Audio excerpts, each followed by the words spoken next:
Hello दोस्तों, देखिए आज हम देखने वाले हैं कि गॉस की जो थ्योरम यानी कि प्रमेय है उसका हम अनुप्रयोग किस तरीके से करते हैं, इसी को आज हम देखने वाले हैं। इसमें हम फर्स्ट हेडिंग अपनी देखेंगे, जिसमें से फर्स्ट ये होगा कि बिंदु आवेश के कारण वैद्युत क्षेत्र की तीव्रता किस तरीके से कैलकुलेट करते हैं, ये अपने को देखना है। ठीक है, तो हमारी हेडिंग है बिंदु आवेश के कारण वैद्युत क्षेत्र की तीव्रता, या हम बोल सकते हैं इंटेंसिटी ऑफ, या electric field intensity, intensity due two point charge. ठीक है, मतलब इलेक्ट्रिक इंटेंसिटी होगा। तो ये हो गया।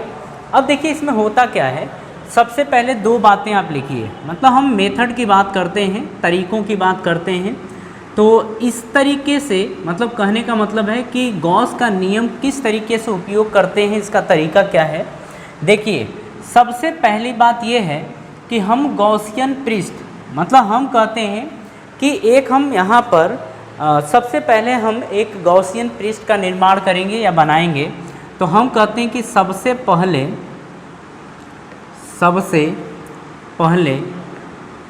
हम गॉसियन पृष्ठ बनाते हैं। अब देखिए हम यहाँ की बात कर रहे हैं, बिंदु आवेश के कारण वैद्युत क्षेत्र की तीव्रता देख रहे हैं, इसीलिए जो सेकेंड पॉइंट है हम लिखेंगे, यदि बिंदु आवेश है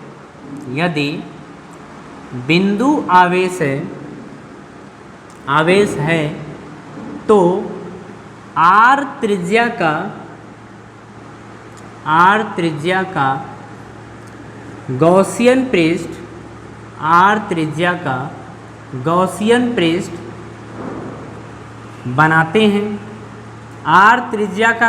पृष्ठ बनाते हैं। ये दो पॉइंट्स होते हैं। इन्हीं दोनों पॉइंट्स के हेल्प से हम गॉस थ्योरम का उपयोग करके हम बाकी चीज़ें यानी कि वैद्युत क्षेत्र कैलकुलेट करेंगे। ठीक है, ये दो बातें आप पॉज करके इसको लिख लीजिए। अब मेथड ख़त्म। अब हम बात करेंगे कि बिंदु आवेश के कारण जो वैद्युत क्षेत्र की तीव्रता हमें निकालनी है वो निकलेगा कैसे। देखिए अगर हमारे पास एक बिंदु आवेश है, मतलब ये आवेश Q है, हम सबसे पहले इसके चारों तरफ एक गॉसियन पृष्ठ इस तरीके से बनाएंगे, इस तरीके से एक गॉसियन पृष्ठ बनाएंगे जिसकी त्रिज्या r होगी। जिसकी त्रिज्या क्या होगी? r होगी। बात समझ में आ रही है। अब हमें देखना है कि अगर ये बिंदु P है तो इस P बिंदु पर इस आवेश के कारण वैद्युत क्षेत्र की तीव्रता कितनी होगी, सबसे पहले हम ये कैलकुलेट करेंगे। ठीक है, अच्छा इसके पहले जो हमें देखना है वो देखिए, क्या हमको देखना है वो जानिए। हम इसमें सबसे पहले ये बोलते हैं कि जो फ्लक्स होगा, फ्लक्स ये कितना होगा, तो वैद्युत फ्लक्स किसी आवेश के कारण किसी बिंदु पर या किसी आवेश के कारण किसी आवेश के कारण जो फ्लक्स होता है वो होता है ये आवेश यानी Q/ε0, ये होता है आपका फ्लक्स। तो सबसे पहले हम इसी को कैलकुलेट करेंगे, चाहे आपका बिंदु आवेश हो, चाहे प्लेट हो, चाहे तार हो, चाहे आपका गोलीय एक गोला हो, मतलब आप चाहे कुछ भी ले लीजिए, उसमें सबसे पहले हम क्या लिखेंगे, ϕ = Q/ε0। ठीक है, इसके बाद आप देखिए हम करेंगे क्या। आप ये बताओ कि अगर ये आवेश है प्लस Q आवेश है तो इसके कारण इस बिंदु पर वैद्युत क्षेत्र की तीव्रता ये आपकी होती है ना, वैद्युत क्षेत्र की तीव्रता होती है। एक काम करते हैं हम यहाँ पर कि ये पूरा का पूरा जो गोला है ना, इसमें से छोटा सा हम हिस्सा काटते हैं।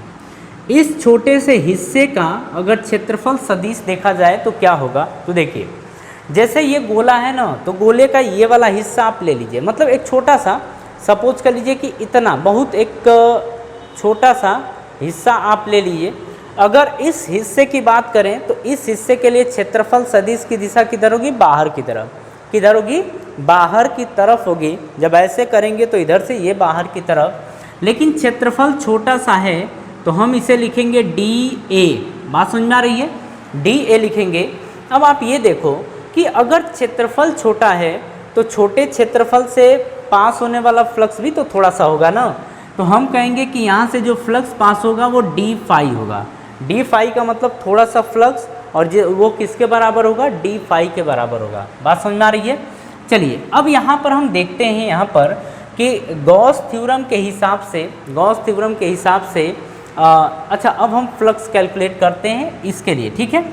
तो हम ये कहेंगे कि अगर इसके लिए डी फाई लिखें तो डी फाई बराबर क्या होता है, E vector dot D A vector, E vector dot D A vector.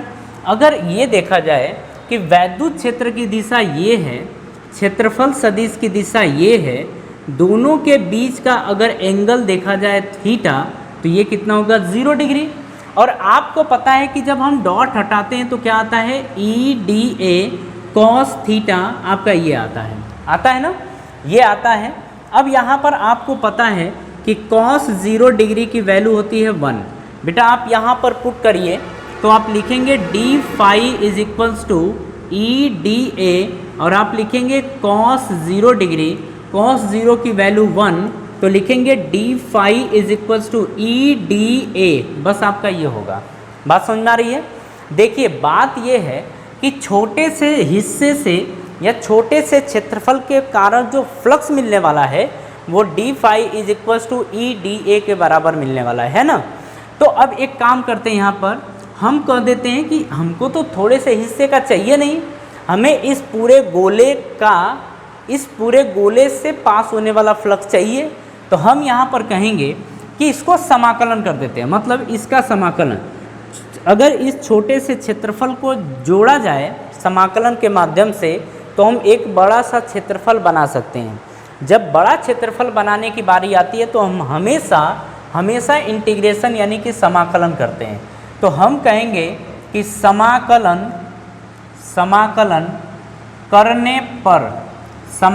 करने पर अब हम करेंगे समाकलन। बेटा जब समाकलन करेंगे तो लिखेंगे d phi is equals to E d A, और आपका ये हो जाएगा, ठीक है। अगर हम बात करें डी फाई के इंटीग्रेशन यानी समाकलन की तो फाई होता है।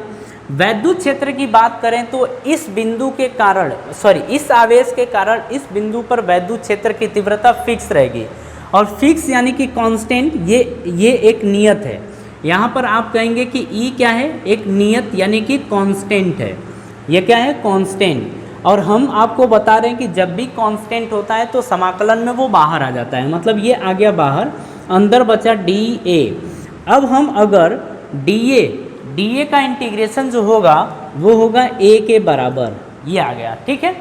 तो phi equals to E d A. लेकिन एक काम करिए, देखिए अगर हम बात करें कि एक गोला और उस गोले की त्रिज्या आर हो तो उसका पृष्ठ क्षेत्रफल यानी कि सरफेस एरिया क्या होता है उसके बारे में बात करेंगे। देखिए अगर हम बात करें इसके पृष्ठीय क्षेत्रफल के बारे में, पृष्ठीय क्षेत्रफल यानी इसको बोला जाता है सरफेस एरिया।